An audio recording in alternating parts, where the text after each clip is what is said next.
Euzubillahimineşşeytanirracim. Bismillahirrahmanirrahim. Esselamu aleyküm. Türkçe anlayan, bizim konuştuğumuzu anlayabilen kimseler bize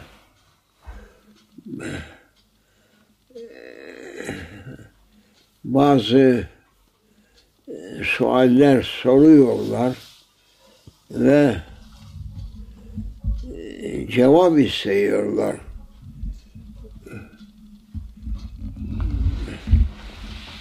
Tabii en yakın olan ve bir çıkmazda bulunan bizim Kıbrıslıların meselesidir. Herkes bunun nasıl çözüleceğini ve nasıl insanların bu ada üzerinde huzurlu yaşayabileceklerini soruyorlar veya sormak istiyorlar. Lakin toplayamıyorlar. Ne soracaklarını, ne istediklerini bilemiyorlar. Nasıl bilecekler ki bu Kıbrıs meselesi başlangıcı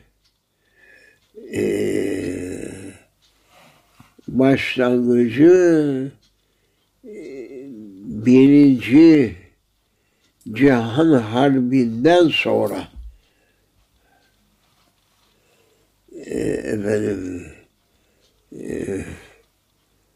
yani sahneye çıkmıştır. Onun için şimdi belki 1918 mütarekesi olmuş. Yani Birinci Cihan Harbi'nde iki büyük devletler topluluğu birbirine girmişlerdir.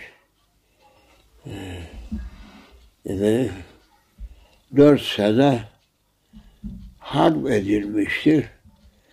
4 senenin sonunda iki tarafta zaten sıfırı tüketmişler. Ve Osmanlı İmparatorluğu yanlış kimselerin idaresinde yanlış kararlar vermişler ve gereksiz yere koca bir imparatorluğu harbe sürüklemişlerdir.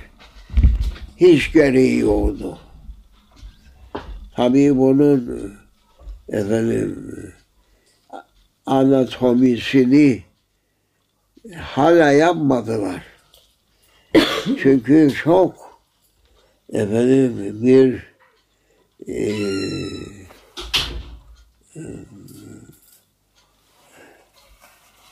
tehlikeli bir saha, mayın dökülmüş bir sahanın içerisinde dolaşmaya benzer. Bu Osmanlı kimler tarafından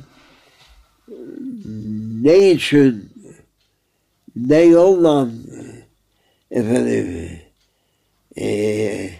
yıkılmıştır? Kimler yıkmıştır? Bunun anatomisini henüz yapmamışlar. Çünkü yasaktır.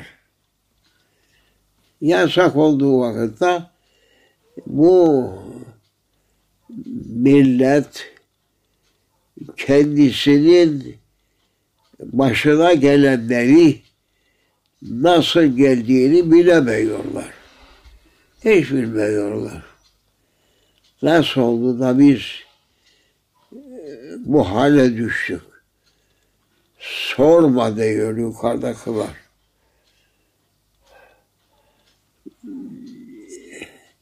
Millet soruyor. Osmanlı İmparatorluğu ne için yıkıldı ve kimler yıktı? Bunu biz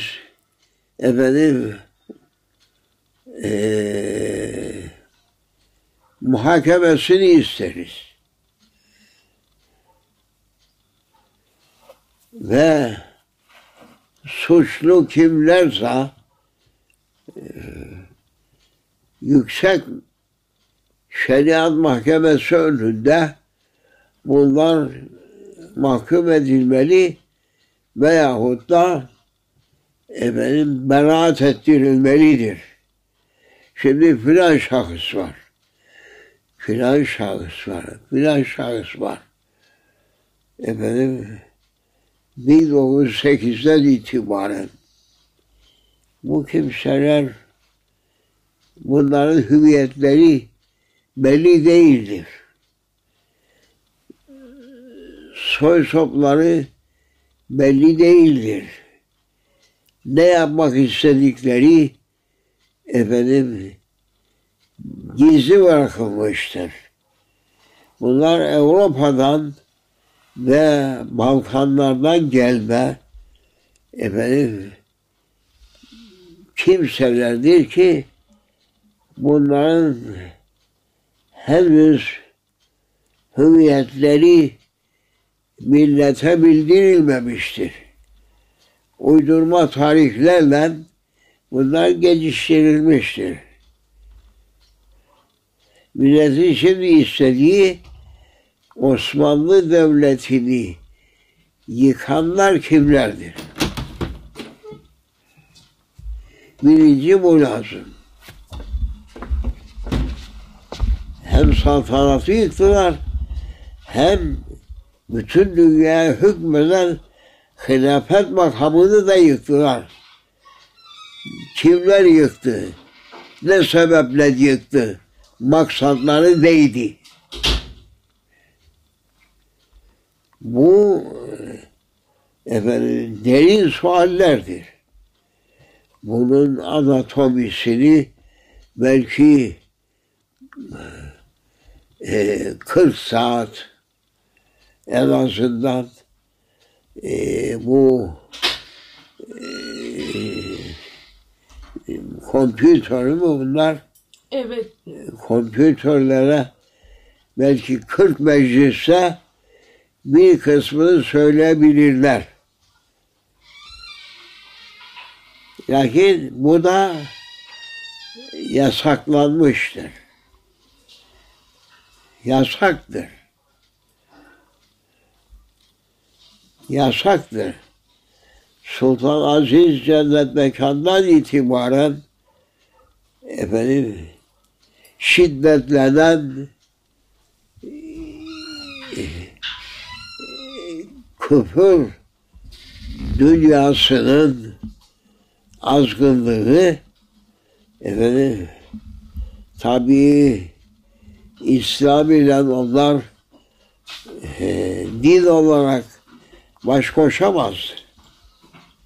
Yok, baş koşamaz. Öyleyse biz bunları başka yoldan yıkalım. Ki İslamiyet kalktı mı bizim salibimiz yukarıda kalacak, bize karşı duracak kuvvet kalmayacak.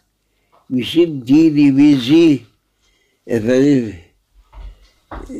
ve inançlarımızı sıfırlayacak, bizim uydurduklarımızı dünyaya bildirecek, karşımızda bir kimse kalmayacak. Boyunca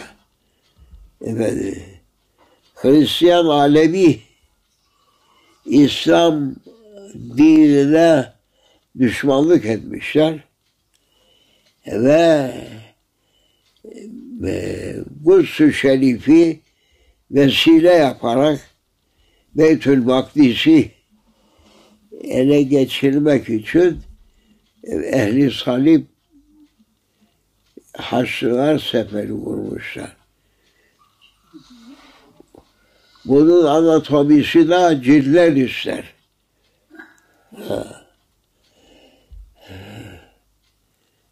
Maksat, bütün maksat İslam'ın sancağını kaldıran devlet kimse onu yıkalım, bitti işimiz. Buna uğraştılar. Ve 1914 Birinci Cihan Harbi'nde bu maksatlarını ileri götürüp nihayet İslam'ı ayakta tutan ve temsil eden saltanatı, Osmanlı saltanatını yıktılar. Ve bugünkü dünya bu perişanlığına bu sebeple girdi. Şimdi bizim burada söyleyebileceğimiz sözler yani 40 mecliste belki biraz ucuna ulaşabiliriz. Bakalım bunun üzerinde şimdi ilahi irade nedir? Yani İslamu ya'lu ve la yu'la aleyh. İslam üsttür. İslam'ın üstünde ne din var, ne inanç var, ne devlet var, ne onların kuvvetleri var. İslam yıkılmaz kaledir. Burçları gökyüzüne ulaşır. Bunlarınki ona düşman olanların işleri karınca gibi kalır. İşte bu birkaç sözü şimdi söyledik de bakalım ileriye doğru bir şey olursa fırsat bunun ağır ağır şerhine girsek izin olursa çok işler meydana çıkacaktır. Cenab-ı Hak murad ettiği anında o birilerini rezil edecek, İslam gene şanlı İslam olaraktan sancakları yükselecektir. Allah o günleri bize göstersin. Fatiha.